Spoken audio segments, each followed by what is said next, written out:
lahat sa nangyari, no?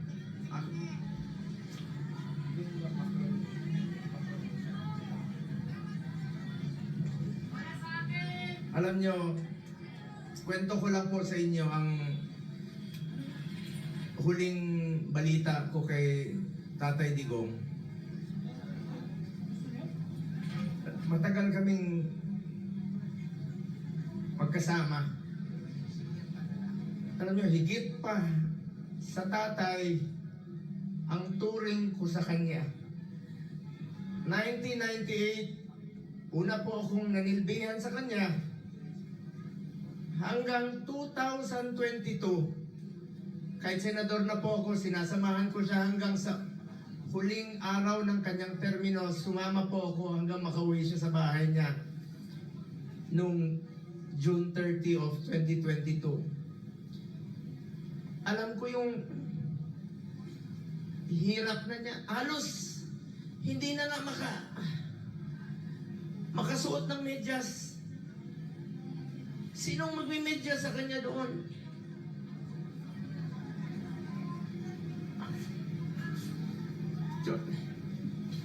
Yung sinabi ko sa'yo.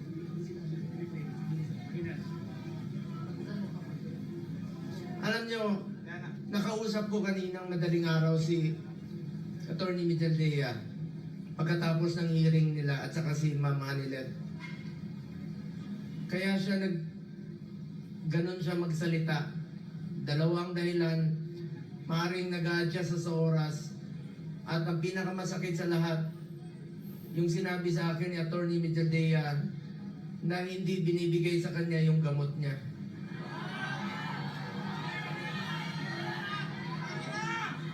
Alam niyo ba, hindi nga niya alam kung ano yung gamot na iniinom niya. Binibigay sa kanya ng nurse niya.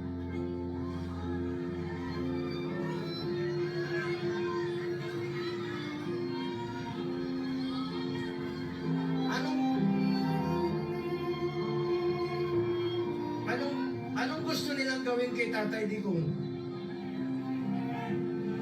Kung kaya nilang ipadala si Tatay Digong doon, gawan nyo ng paraan paano siya ibalik dito.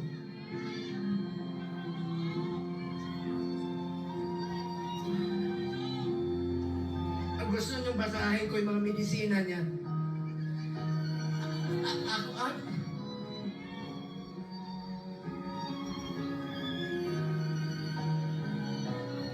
Minsan nagtitwitch yung kamay niya, sabi ni Bingbong kahapon.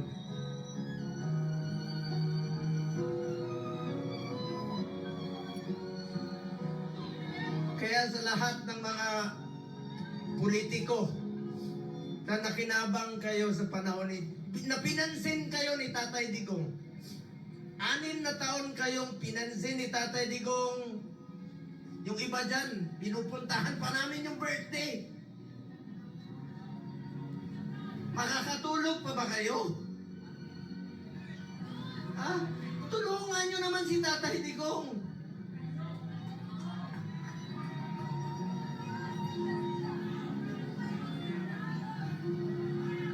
Alam nyo, hindi naman tatakas si Tatay Digong. Nung Sabado, maraming nagpapayo sa kanya. Kami, sinabihan namin, Tatay Digong, pagpaliban mo muna. Pagpaliban mo muna yung pagpapauwi mo rito. Alam ni Mama Anilet yun, alam ni Iyes yun, alam na mga kasama niya.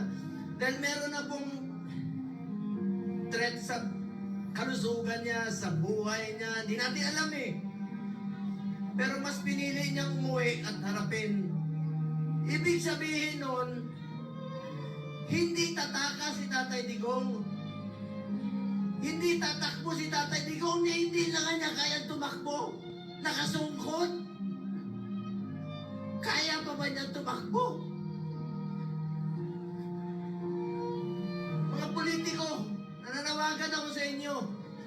Pinansin namin kayo sa 6 na taon, hindi namin kayo pinabayaan. Tulungan niyo naman Tatay Digong. Tulungan niyo naman. Pulila lahat. Alam niyo, hindi. pagdating niya, ako mismo, meron na akong pass para sunduin kasama ko yung 3 doktor niya. Dahil schedule po siya magpa-check up sa Cardinal Santos. Well, bagamat since 2022, di na kami alam niyo, 1998 hanggang 2022, halos araw-araw kami magkasama. 360 days, out of 365 days, magkasama kami. Noong 2022, may trabaho na po ako bilang senador, hindi na ako nakakasama sa kanya. Pero hindi ko po pinapabayaan yung medical niya dahil yun po ang pinangako ko sa kanya hanggang sa pagtanda niya, hanggang sa kamatayan niya, hindi ko po siya iwanan. Lalong-lalo na po sa medical. Alam niyo, nakaraang 4 na buwan, monthly siya nagpapa-check up. Yung dinidrip po siya, you may check with the doctors. I-check niya sa hospital. Sinasamahan ko siya doon, dinidrip siya para umaba ang kanyang buhay. Scheduled sa March 12. Pero ngayon, pati gamot ipagkakait. Sinong mananagot niyan pag may nangyari kay Tatay Digong?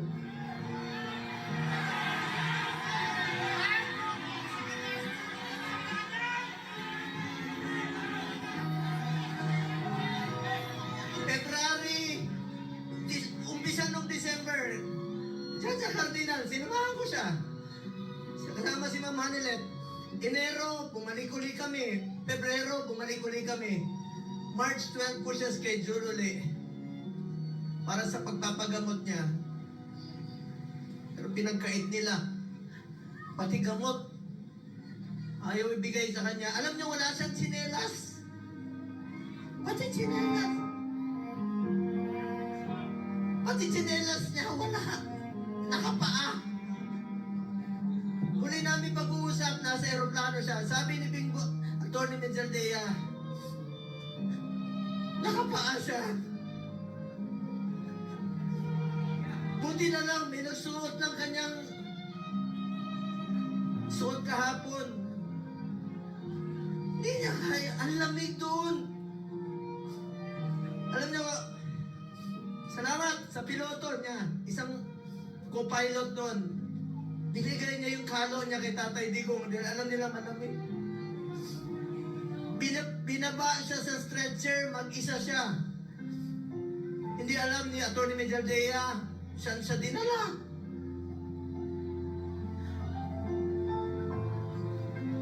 Alam ko nang ulila kayo, nakausap ko si Kitty kahapon. Alam niyo, bilib ako kay Kitty. Sa murang edad na 20, dapat hindi siya kasama sa politika.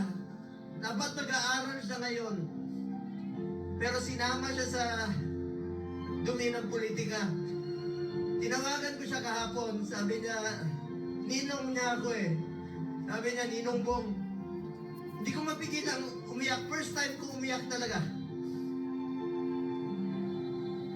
Na kausap siya. Sabi niya sa akin, Ninong,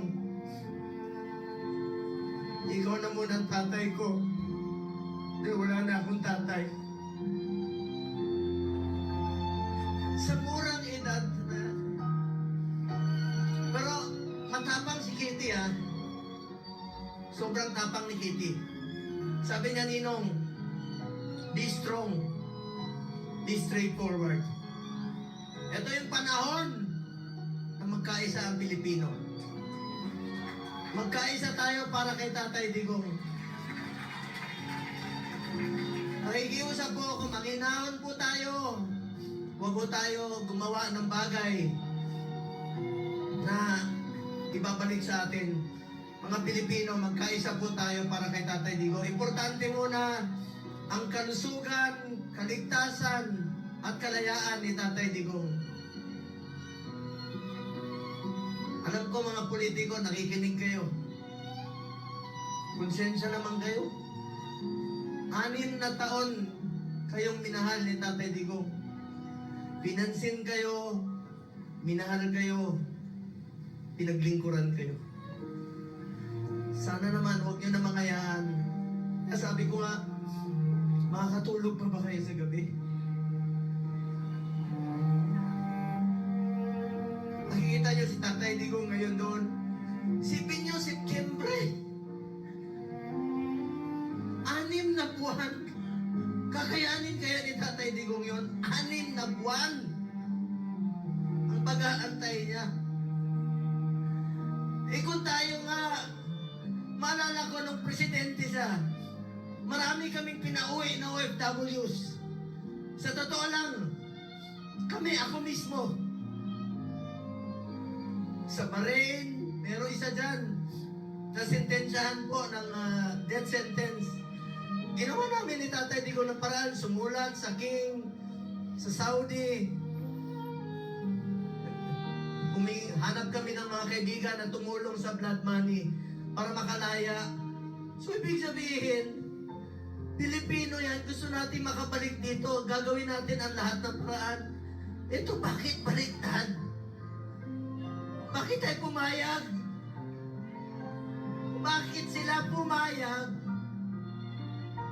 na ang taong nagmahal sa atin? Minahal tayo, pinaglingkuran tayo. Sa totoo lang, ayaw naman yung tumakbo eh. Dahil sa inyo, ginawa niya po yun. Ito bang kabayaran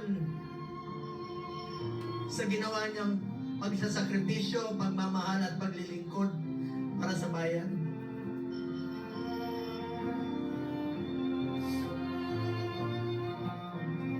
No. Mga kababayan ko, magtulungan tayo na ay balik si Tatay Digong dito. Alam ko nangungulila kayo. Alam ko maraming Pilipino halos hindi makatulog. Hindi tayo makatulog. Ano na, marami ako narinig. Yung iba, kahit hindi natin kasama sa politika, marami nagtitext sa akin, hindi nila matanggap na bakit hinayaan, payagan na magkaganon. Ikiusap po ko, alam ko nakikinig naman po kayo. Kung kaya niyong dalahin si Tatay Digong ng ganon kabilis, sana ibalik niyo po dito sa amin. Nangungulila po ang Pilipino. Sa lahat, Basilan, Holo, Zamboanga, sa Mindanao, salamat sa inyong suporta. Mga OFW, alam ko wala kayong tulog. Salamat sa inyong pagmamahal kay Tatay Digong.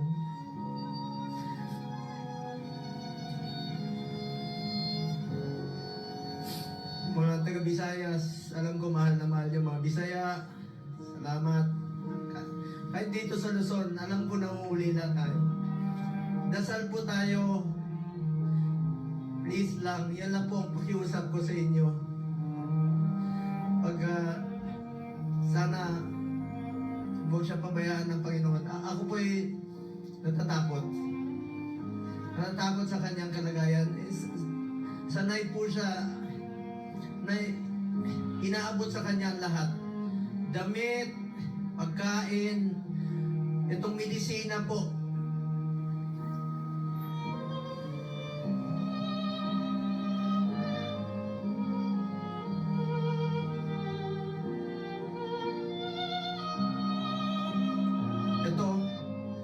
Alam niyo, ako nagpapadala ng medisina sa bahay niya. Linggo-linggo yan. Ang dami nito, Lyrica, Crestor, Pletaal, 1, 2, 3, 4, 5, 6, 7, 8, 9, 10, 11, 12, 13, 14, 15, 16, 17, 18, 19, 20, 21, 22, 23, 24, 25, 26, 27. 27 na gamot. Sinong mag-aabot sa kanya? Meron siyang, totoo yung, meron siyang oxygen concentrator. Dahil dun sa Buerger's disease niya na 80 years old,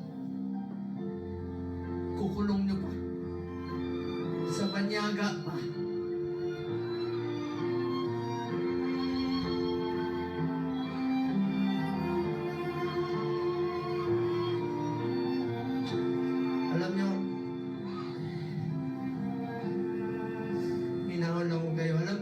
Tatay Digong.